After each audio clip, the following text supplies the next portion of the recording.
Hey everyone, hope you guys are all having a great day.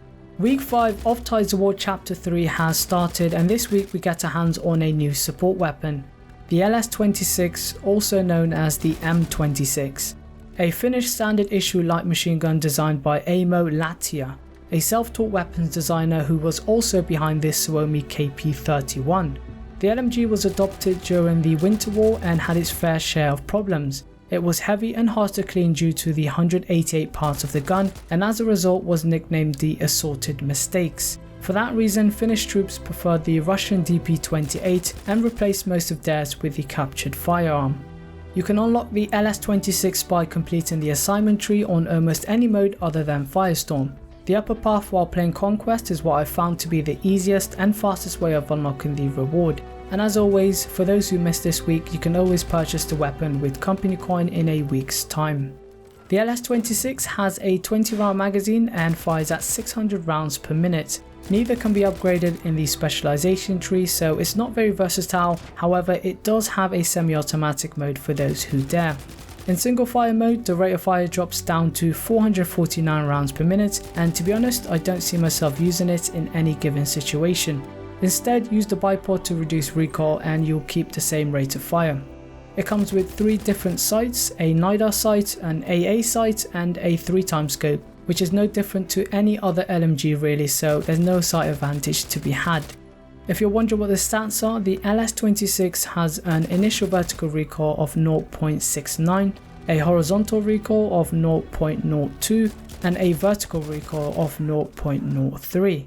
That gives it the lowest vertical recoil, the second lowest horizontal recoil and the third lowest initial vertical recoil when compared to all other LMGs. To be specific, its initial vertical recoil value is identical to the KE7, so the first shot will jump and deviate the most from the center, but the following rounds should be a lot easier to control. As all LMGs share the same damage model, the LS26 is likely to inflict a maximum damage of 25 up to 10 meters, 22.5 from 30 meters, 20 from 50 meters and drops off to a minimum damage of 18.5 from 75 meters onwards. So how many bullets do you need to land on target to finish off an opponent? You will need to land 4 bullets up to 10 meters, 5 from 11 to 50 meters and 6 from 51 meters onwards. That means you'll never have to land more than 6 bullets on target, and if you decide to incorporate headshots into the mix, the 2x headshot multiplier will let you finish off an opponent with 2 headshots up to 10 meters, 2 headshots and 1 body shot from 11 to 50 meters, and 2 headshots and 2 body shots from 51 meters onwards. So how good is the LS26 compared to other LMGs? In the perfect setting, 1v1 where all shots land on the same body parts, the LS has a better TTK than the Lewis and the Brent regardless of the upgrade path chosen, simply because it has a faster rate of fire. The LS also has a better TTK than the KE7, but once the KE7 receives a rate of fire boost with the Light Sport perk, it comes up just short by 35 rounds per minute. So if you normally set up the KE7 without its rate of fire upgrade, then the LS will be a better choice because of its better TTK. That means the LS26 ranks 3rd in the TTK charts and is only bested by the 635 rounds per minute KE7 and the FG42. But do keep in mind, even though both are better off in terms of raw TTK, the LS has the advantage of less recoil, which makes a difference when removed from the perfect setting. Missed shots will increase the TTK, and being able to land the necessary amount of shots on target is much more important. So it all really depends on the skill level of the player. If you struggle to control the recoil of the FG42 and the Lightbolt KE7, then the LS26 should be your new go-to LMG. If recoil isn't a problem, then there is no real reason to make this switch. The time it takes to reload the LS26 when empty is 3.2 seconds and 2.2 seconds with bullets remaining. That gives it the fastest reload time when empty and the second fastest reload time with bullets remaining. The FG42 does beat it by 1/10 of a second, but it doesn't really make an impact on gameplay and you won't even really notice it. According to data, the bullet velocity is 800 meters per second, which gives it the second fastest base muzzle velocity in the entire game. That's 60 meters per second more than any other LMG, making it highly effective at long range and almost takes away any need to lead your shots.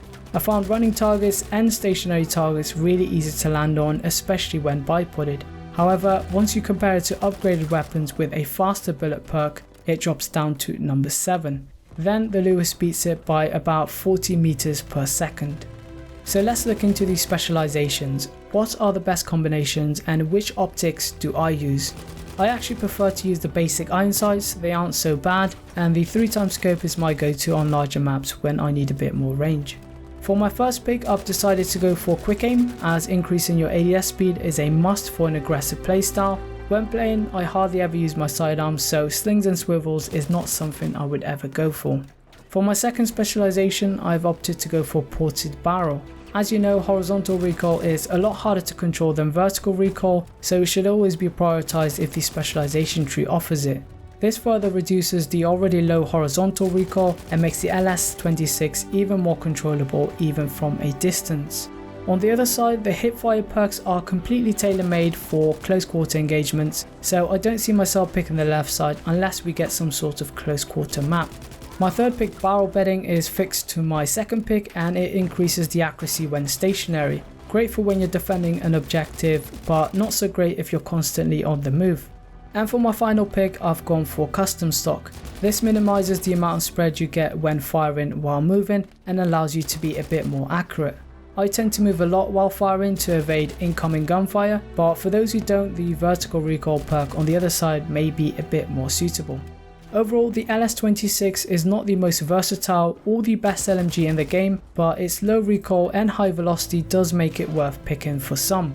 Perhaps more so for players who find recoil to be the deciding factor in weapon choice. The small 20 round magazine and the limited specialization tree is probably its biggest weakness. Also, the peripheral view on the right hand side when using iron sights isn't that great either. So, will I pick the LS26 over the KE7? Yes and no. I wouldn't pick it over the Lightbolt KE7, but I would pick it over the other KE7 variant. The lower recoil, the better DPS, the faster reload and the better range all makes up for having 5 less rounds in the magazine. Will I pick the LS26 over the FG42? No, the TTK difference is too great and the higher recoil doesn't impact my accuracy to an extent to justify a change. Also, I don't use a 20 round LMG beyond 100 meters, so the extra bullet speed isn't very appealing. So why downgrade if you don't struggle with the current best 20 round LMG? Let me know what you think of the new support weapon down below, leave a rating and I'll see you later. Take care.